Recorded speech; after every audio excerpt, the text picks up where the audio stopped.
तो target with PS Parihar channel में आपका स्वागत है। आज की इस वीडियो में हम लोग बात करेंगे सबसे पहले बीपीएससी शिक्षक भर्ती की, उसके बाद हम लोग बात करेंगे उत्तर प्रदेश लोक सेवा आयोग की I-1 भर्ती की। उत्तर प्रदेश लोक सेवा आयोग से आज असिस्टेंट रजिस्ट्रार यानी कि सहायक कुल सचिव भर्ती का विज्ञापन जारी हुआ है। क्या बदलाव हुआ है, कैसा पद है, क्या काम रहता है, क्या इसकी योग्यता है और चयन प्रक्रिया क्या है, इसके बारे में हम लोग बात करेंगे विस्तृत रूप से। तो वीडियो को पूरा देखिएगा, वीडियो को लाइक कर दें और जो नए छात्र हो तो चैनल को सब्सक्राइब भी कर लें। सबसे पहले मैं आपको अपना ये कल का वीडियो दिखाता हूँ। ये वाला ये 21 घंटे एगो वाला ये मैंने कल वीडियो बनाया था। ये मैंने कल एक वीडियो बनाया था बीपीएससी को लेकर के। देखिए मैंने क्या आप लोगों को जानकारी दी थी। सेवा आयोग में जो जानकारी मिली है कि वहां पर तैयारियां चल रही हैं नई भर्ती को लेकर के भी।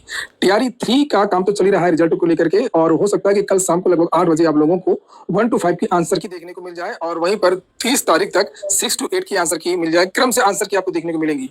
पहले आंसर की कल देखने को मिलेगी 1 to 5 की, 30 तारीख तक मिल सकती है आपको आंसर की देखने के लिए 6 to 8 की, और उसके बाद में फिर माध्यमिक की और अलग अलग, और बहुत जल्द आपको रिजल्ट भी देखने को मिले। और रही बात नए विज्ञापन की, तो जो जानकारी मिली है कि नया विज्ञापन में थोड़ा सा टीआरई 3 की वजह से थोड़ा सा समय लग रहा है। अक्टूबर लास्ट में टीआरई 4 का जो नोटिफिकेशन है वो आपको देखने। तो ये मेरा कल का वीडियो है। मैंने कल आपको जानकारी दी थी कि आज के लिए कि आज शाम को लगभग 8 बजे आप लोगों को 1 to 5 की आंसर की देखने को मिल जाएगी। और कल मैंने आप लोगों को और भी जानकारियां दी थी बीपीएससी की कि कब इसका परिणाम जारी होगा, नई भर्ती का विज्ञापन कब तक जारी होगा, और फाइनली आप लोग देख सकते हैं कि 1 to 5 की जो प्रोविजनल आंसर की है ये बीपीएससी की जो ऑफिशियल वेबसाइट है वहां पर जारी कर दी गई है। आप लोग जाकर के इसको देख सकते हैं। ये देखिए, ये लोक सेवा आयोग ने ये आंसर की जारी कर दी है, ये देखिए।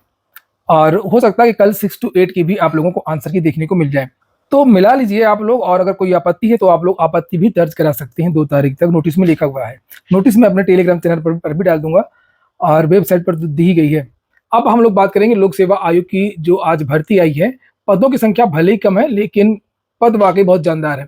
तो यहाँ पर ये जो पद है वो कुल सचिव की है, जो विश्वविद्यालयों में होते हैं। उत्तर प्रदेश विश्वविद्यालय केंद्रीय सेवा सहायक कुल सचिव परीक्षा 2024 ऑनलाइन आवेदन इसका 28 तारीख से यानी आज से इसका आवेदन शुरू हो गया है।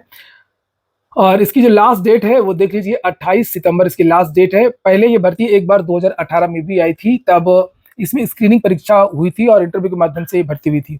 और अब इसमें जो बदलाव किया गया उसके बारे में नीचे जारी जानकारी दी गई है, किस तरीके से परीक्षा होगी, क्या सिलेबस है, क्या चीजें हैं। तो लोक सेवा आयोग में ये शुरू में जो पहला पेज है यहाँ पर तो वही जानकारी दी गई है कि पहले आप लोगों को ओटीआर करना होगा। अगर आपने ओटीआर नहीं किया है, आवेदन आप ओटीआर के द्वारा ही कर पाएंगे। और आवेदन भरने में कोई भी त्रुटि ना करें, लिखा साफ साफ। विशेष अनुदेश, अभ्यर्थियों द्वारा ऑनलाइन आवेदन करने की अंतिम तिथि संशोधन तिथि तक ही श्रेणी, उपश्रेणी, डोमिसाइल, लिंग, जन्म तिथि, ईडब्ल्यूएस, क्रीमी लेयर, नाम व पते का जो दावा किया जाएगा आवेदन में वही मान्य होगा। अंतिम तिथि के बाद में कोई भी परिवर्तन संबंधी प्रत्यावेदन स्वीकार नहीं होगा। गलत सूचना प्रस्तुत करने पर अभ्यर्थन में निरस्त कर दिया जाएगा। ये भी बात लिखी है कि उत्तर प्रदेश लोक सेवा आयोग के निर्णय के अनुसार किसी भी भर्ती को अपने आवेदन पत्र में गलत तथ्यों को जिनकी प्रमाण पत्र के आधार पर पुष्टि नहीं की जा सकती है देने पर अन्य किसी कदाचार के आरोप पर आयोग की प्रश्नगत परीक्षा तथा अन्य समस्त परीक्षाओं और चयनों से अधिकतम 5 वर्षों तक डिबार किया जा सकता है। अगर आपने गलत जानकारी दी, गलत सर्टिफिकेट लगाया तो आपको डिबार कर दिया जाएगा। आवेदन शुल्क 225 रुपए सामान्य वर्ग के लिए है यहाँ पर, और ईडब्ल्यूएस और ओबीसी के लिए है। एससी के लिए 105 रुपए है। यहाँ पर ये देखिए लिखा है आवेदन शुल्क। हमको मतलब है, नीचे देखेंगे योग्यता वगैरह, और यहाँ पर एक चयन प्रक्रिया के बारे में कुछ जानकारी दी गई है। देखिए यही बदलाव है, सबसे बड़ा बदलाव। उत्तर प्रदेश लोक सेवा आयोग द्वारा प्रसंगत पद पर चयन हेतु एक लिखित परीक्षा आयोजित की जाएगी। केवल उन अभ्यर्थियों को साक्षात्कार हेतु आहूत किया जाएगा जो उक्त लिखित परीक्षा के परिणाम के आधार पर सफल होंगे। चयन लिखित परीक्षा और साक्षात्कार के प्राप्तांकों के कुल योग के आधार पर होगा। नीचे इस नोटिफिकेशन में यह भी बताया गया कि कितने नंबर का लिखित परीक्षा होगी और कितने नंबर का साक्षात्कार होगा। शायद 550 नंबर का टोटल है, 50 नंबर का साक्षात्कार है और 500 नंबर का शायद इसकी लिखित परीक्षा है। तो इसमें प्री मेंस नहीं है, एक ही एग्जाम होगा और फिर साक्षात्कार होगा। ये ही एक इसमें जो प्रमुख बदलाव है। पदों की संख्या के बारे में जानकारी दी गई है जिससे आपको देखना चाहिए। ये पद यहाँ पर 38 पद लिखे हुए हैं। चूंकि बड़ी पोस्ट सहायक कुल सचिव के बाद में सीधे रजिस्ट्रार वगैरह बनते हैं और प्रभावी पोस्ट होती है। नीचे यहाँ पर रिक्तियों का अलग अलग विवरण भी लिखा है। यहाँ पर देख सकते हैं जनरल की जो सीटें हैं वो 18 है, अनुसूचित जाति की 7, अनुसूचित जनजाति की कोई सीट नहीं है। ओबीसी की 10 सीटें दी गई हैं और ईडब्ल्यूएस को 3 सीट दी गई हैं। दिव्यांगजन को 1 सीट, भूतपूर्व सैनिक को भी 1 सीट दे दी गई है, महिला को भी 7 सीटें दी गई हैं। यहाँ पर इसका जो पद है वो अराजपत्रित तो है लेकिन समूह खा की वैकेंसी है, और इसका जो लेवल है वो 8 का लेवल है। वेतनमान 9300 से लेकर के 34,800। चूंकि ग्रेड पे अब समाप्त कर दिया गया है, अब लेवल लिख करके आता है, लेवल सिस्टम ही हो गया है। और मान करके चलिए कि जो स्टार्टिंग है वो 70,000 के ऊपर है, 70,000 के ऊपर से स्टार्टिंग होगी। अब आ जाइए इसमें मेन बात है कि शैक्षिक योग्यता क्या है। तो शैक्षिक योग्यता यहाँ पर ये नीचे लिखी है, ये देखिए नीचे ये लिखा है, ये देखिए किसी भी मान्यता प्राप्त विश्वविद्यालय की स्नातक उपाधि, ये देखिए किसी भी मान्यता प्राप्त विश्वविद्यालय से आप अगर आपने स्नातक किया या उसके समकक्ष है और हिंदी का ज्ञान हो तो आप लोग आवेदन कर सकते हैं। प्लस एक और योग्यता होनी चाहिए, किसी राजकीय कार्यालय या विश्वविद्यालय के कार्यालय में न्यूनतम 7 वर्ष का कार्य करने का अनुभव, जिसके साथ अंग्रेजी या हिंदी दोनों में आलेखन का ज्ञान या लेखा नियमों का ज्ञान हो। सरकारी विभागों में जो पूरी तरीके से जो सरकारी विभाग हैं, जैसे जीआईसी के टीचर हो गए, एलटी वगैरह के, ये लोग आवेदन कर सकते हैं इसमें।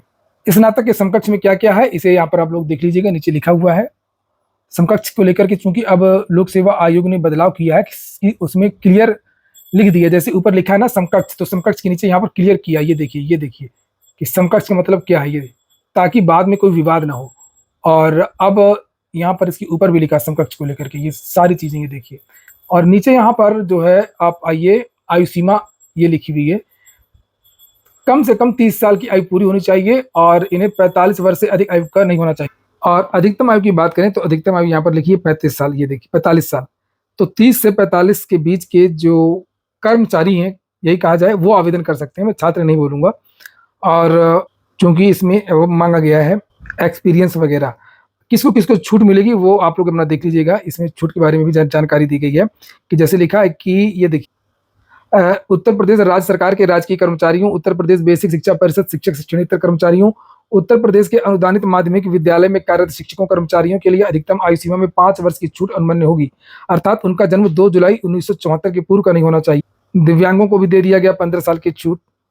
अब आ जाइए परीक्षा योजना पे, ये यहाँ की इनकी परीक्षा योजना है जो आपकी परीक्षा होगी। सामान्य अध्ययन का एक पेपर होगा, 3 घंटे का समय मिलेगा, 200 नंबर का। सामान्य हिंदी सारांश आलेखन निबंध, जिस तरीके का आरओ का पेपर आता है लगभग सब कुछ उसी तरीके से है। ये 3 घंटे का पेपर है, 200 का ये है। उत्तर प्रदेश वित्तीय नियम एवं कार्यालय प्रक्रिया संबंधी नियम, 3 घंटे का ये भी पेपर होगा और ये 100 नंबर का, तो टोटल ये 500। और उसके बाद में फिर ये इंटरव्यू होगा, व्यक्तित्व परीक्षा और साक्षात्कार 50 नंबर का, टोटल 550 नंबर का पूर्णांक यहाँ पर रखा गया है। और इसमें भी क्या सिलेबस है उसके बारे में नीचे जानकारी दी गई है, ये देखिए सामान्य अध्ययन में क्या पूछा जाएगा, ये पूरा सिलेबस है इस भर्ती का, ये जारी किया गया है। हिंदी का जो पेपर होगा 3 घंटे का, उसमें क्या पूछा जाएगा, निबंध कितने नंबर का है, 40 नंबर का, गद्यांश कितने नंबर का है, शीर्षक वगैरह, मूल गद्यांश का सारांश और 3 रेखांकित अंशों की व्याख्या, मतलब लगभग आरओ की तरह ही है पेपर। ये अर्थशास्त्री पत्र, ये देखिए कार्यालय का परिपत्र, ये देखिए पूरा लगभग देख लीजिए आप, पूरा आरओ वाला दिया हुआ है। तो इस तरीके का हिंदी का पेपर होगा। और जो प्रक्रिया और नियम वाला है उसका भी यहाँ पर ये सिलेबस दिया है। कुल मिला के पद बढ़िया है। और अगर कुछ और बड़ा करना चाहते हो, कुछ और अच्छा करना चाहते हो तो एक बार कोशिश कर लीजिए, पद बदल सकते हैं। और ये हो गया आज का वीडियो आपको अच्छा लगा हो, आपके काम का हो तो लाइक अवश्य कर दें। जिन छात्रों ने चैनल को सब्सक्राइब न किया हो, सब्सक्राइब कर लें। पूरा वीडियो सुनने के लिए बहुत बहुत धन्यवाद।